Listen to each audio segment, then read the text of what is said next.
عالم الغیب کے الفاظ کا اطلاق یعنی بولنا یہ جائز نہیں، اور بالواسطہ کل علم غیب کی گنجائش نہیں، کیونکہ وہ عقلاً محال ہے کہ پورے کا پورا علم غیب حضور صلی اللہ علیہ وسلم کو ہے، یہ تو بالکل عقل سے ثابت نہیں۔ اگر بواسطہ علم غیب یعنی جو اللہ تعالیٰ نے ان کو دیا ہے وہ اگر بعض ہے، تھوڑا سا ہے، تو اس کے بارے میں تھانوی صاحب لکھتے ہیں پھر یہ کہ آپ کی ذات مقدسہ پر علم غیب کا حکم کیا جانا، یعنی یہ حکم کیا جانا اس کا مطلب یہ کہ ثابت کرنا، تو وہ یہ نہیں کہتا کہ میں تسلیم کرتا ہوں، وہ بلکہ کیا کہتے ہیں کہ حکم کیا جانا اگر بقول زید صحیح ہو، یعنی کسی کہنے والے کے مطابق اگر صحیح ہے تب، ورنہ میں نہیں مانتا، یعنی تھانوی صاحب کہتے ہیں میں نہیں مانتا، صحیح ہو تو دریافت طلب امر کیا ہے؟ پہلے تو انہوں نے اطلاق کا انکار کیا، پھر حکم کیے جانے کو بھی خود تسلیم نہیں کیا، بلکہ کہا اگر صحیح ہے تو پوچھنے والی بات کیا ہے کہ اس غیب سے مراد بعض غیب ہے یا کل غیب، تھوڑا سا غیب ہے، تھوڑا سا غیب کا علم، یا پورے کا پورا علم؟ اگر بعض علوم غیبیہ مراد ہے، اگر کچھ علوم غیبیہ یعنی سب نہیں تھوڑے سے، تو اس میں حضور صلی اللہ علیہ وسلم کی ہی کیا خصوصیت ہے؟ ایسا یعنی جیسا علم حضور کو عطا ہوا، جیسا علم حضور کو ملا، ایسا یہاں یہ لفظ ایسا جو ہے یہ تشبیہ کے لیے ہے، یعنی ویسا علم جیسا بتایا جا رہا ہے، ایسا علم غیب تو زید و عمر جیسی ایرا غیرہ، زید و عمر کے معنی ایرا غیرہ، X Y Z, Tom Dick Harry جس طرح انگریزی میں کہتے، بلکہ ہر سبی و مجنون، سبی بچے کو کہتے ہیں، مجنون پاگل یا دیوانے کو کہتے ہیں، بلکہ جمی حیوانات و بہائم، تمام جانوروں درندوں کے لیے بھی حاصل ہے۔ تو کیا مطلب کہ جیسا یا جتنا علم نبی پاک کو ہے ایسا ہی علم جانوروں کو بھی ہے، پاگلوں کو بھی ہے، بچوں کو بھی ہے، تو اس نے نبی پاک کے علم غیب کو جانوروں سے تشبیہ دے کر وہ بدترین گستاخی کی ہے کہ حضور صلی اللہ علیہ وسلم کی یہ گستاخی ایسی شدید ہے جس پر تھانوی نے آج تک توبہ نہیں کی۔ لوگ یہ کہتے ہیں کہ اس نے عبارت بدل دی، جیسا کہ آگے دوسری کتابوں میں دکھایا گیا کہ اس نے کہا کہ غیر انبیاء کو بھی، یعنی جانوروں کے پاگلوں کے لفظ نکال کے اس کی جگہ غیر انبیاء کے نبیوں کے علاوہ، لیکن اس عبارت سے اس کی توبہ ثابت نہیں۔ اگر کوئی یہ کہے کہ اس نے توبہ کی ہے تو وہ توبہ دکھا دے، اور جتنے لوگ آج تک اس پر لڑ رہے ہیں وہ بھی توبہ کریں۔ تو یہ اس نے حضور، کچھ لوگ یہ کہتے ہیں ایسا سے مراد اتنا ہے، کچھ یہ کہتے ہیں ایسا سے مراد تشبیہ ہے، اتنا مراد لیں یا تشبیہ مراد لیں، دونوں طرح گستاخی ہے، اور تھانوی نے نہ اس عبارت سے رجوع کیا نہ اس سے توبہ کی، اس کی توبہ ثابت نہیں، اور یہ شدید گستاخی ہے کہ نبی پاک کے علم کو جانوروں جیسا علم کہنا، یہ کتنی بری بات ہے، اللہ تعالی معاف کرے۔ یہ اصل عبارت اس کی میں نے دکھا دی۔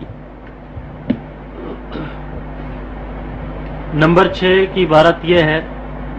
نماز میں حضور اکرم صلی اللہ تعالی علیہ وسلم کی طرف خیال کا صرف جانا بھی بیل گدے کے خیال میں ڈوب جانے سے بھی بہت برا ہے، نعوذ باللہ۔ صراط مستقیم صفحہ نمبر 86۔ یہ کتاب صراط مستقیم آپ کو دکھا رہا ہوں، مطبع مجتبائی دہلی 1308 ہجری میں یہ کتاب جو چھپی میرے پاس موجود ہے، کتاب کا نام ہے صراط مستقیم، لکھنے والے جناب اسماعیل دہلوی۔ کچھ لوگ یہ کہتے ہیں کہ یہ کتاب اسماعیل دہلوی صاحب کی نہیں ہے، اس بارے میں بھی مزید حقائق پیش کروں گا۔ یہ ان کی کتاب ہے، اس بارے میں آپ نے جو سوال کیا ہے کہ نماز میں، یہ اس کتاب کے صفحہ نمبر 86۔ میری عادت ہے میں پہلے حوالے لگا لیتا ہوں کتاب میں، تو میں نے اس لیے یہ صفحہ کھول کے دیکھا تھا، صفحہ نمبر 86۔ یہ دیکھیں جی، یہ فارسی میں ہے، جو میرے پاس اصل کتاب ہے وہ لکھتے ہیں بمقتضائے ظلمات بعدها فوق بعد از وس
مصنفہ کی جگہ اس کا نام کیوں لکھا ہے؟ اگر کسی اور کی کتاب ہے تو اس کا نام ہونا چاہیے، پہلے صفحے پہ لکھ رہے ہیں اسی کا نام۔ ملک Siraj uddin and sons publishers Lahore نے اس کو شائع کیا، شاید یہاں سن بھی لکھا ہوگا، نومبر 1956۔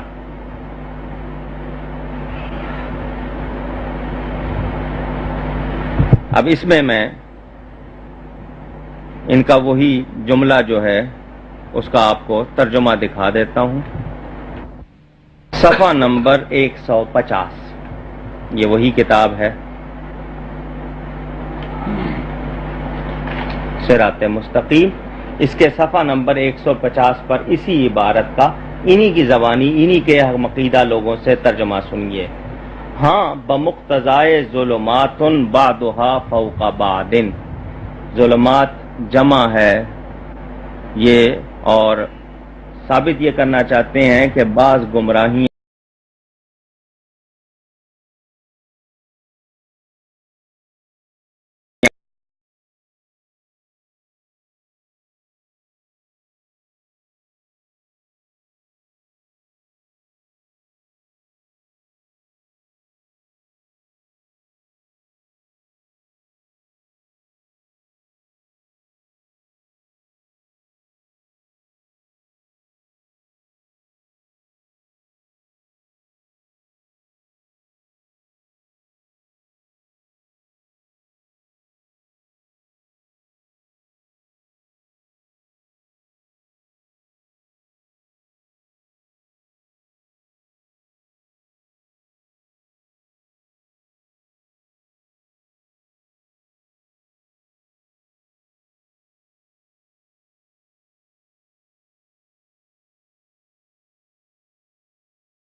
آتا ہے یا